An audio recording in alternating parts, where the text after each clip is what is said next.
Belanda awalnya tidak mengakui kemerdekaan Indonesia. Belanda berupa kembali ke Indonesia dengan membonceng sekutu membentuk Nica untuk menjajah kembali Indonesia. Setelah mendengar pidato dari Bot, Menlu Hasan mengatakan bahwa Indonesia telah menerima pernyataan penyesalan dari pemerintah Belanda. Meskipun proklamasi kemerdekaan Republik Indonesia sudah dinyatakan sejak 17 Agustus 1945, namun Belanda justru ingin berkuasa lagi.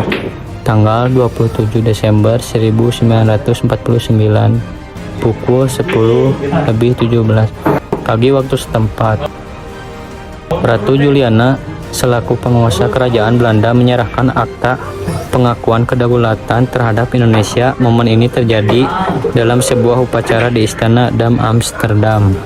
Namun usai itu, Belanda dengan topeng Nica membonceng sekutu masuk ke wilayah Indonesia dan ingin berkuasa kembali.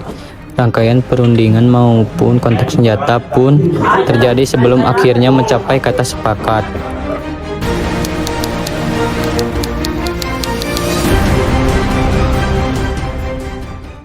Alasan Belanda tidak mengakui kemerdekaan rakyat Indonesia di tahun 1945 yaitu karena tak mau bertanggung jawab.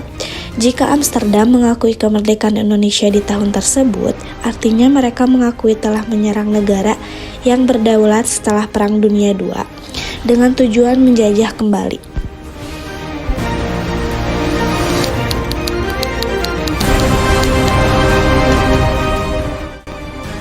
Tetapi pada akhirnya Belanda mau mengakui kemerdekaan Indonesia terjadi pada 17 Agustus 1945.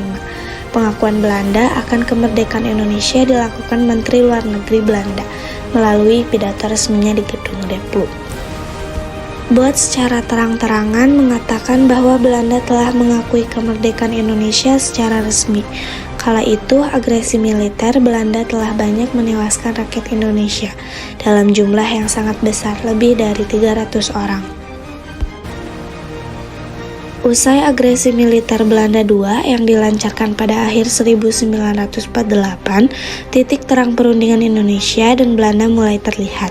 Hal ini dikarenakan Belanda mendapat kecaman dan reaksi keras dari dunia internasional, termasuk ultimatum dan Perserikatan Bangsa-Bangsa.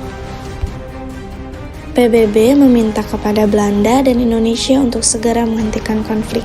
Selain itu, PBB juga mendesak Belanda agar melepaskan para pemimpin atau orang-orang Indonesia yang ditahan. Di tengah upaya tersebut, terjadilah serangan umum 1 Maret 1949 di Yogyakarta yang dilakukan oleh Angkatan Perang Republik Indonesia. Serangan massal selama 6 jam itu adalah bukti bahwa Indonesia masih eksis. Serangan umum 1 Maret 1949 sontak menjadi pembicaraan di forum internasional dan memaksa Belanda agar bersedia duduk bersama dengan pihak Indonesia. Hasil perjanjian juga membuka jalan bagi Indonesia untuk menyelesaikan perselisihan dengan Belanda melalui konferensi meja bundar yang akan dilaksanakan di Den Haag, Belanda. Konferensi meja bundar dimulai pada 23 Agustus 1949. Pada 1 November 1949 dihasilkan kesepakatan yang berisi 3 poin, yaitu 1. Piagam penyerahan kedaulatan dari Belanda kepada Indonesia, 2. Peraturan dasar Uni Indonesia Belanda, 3. Lampiran status Uni Indonesia Belanda.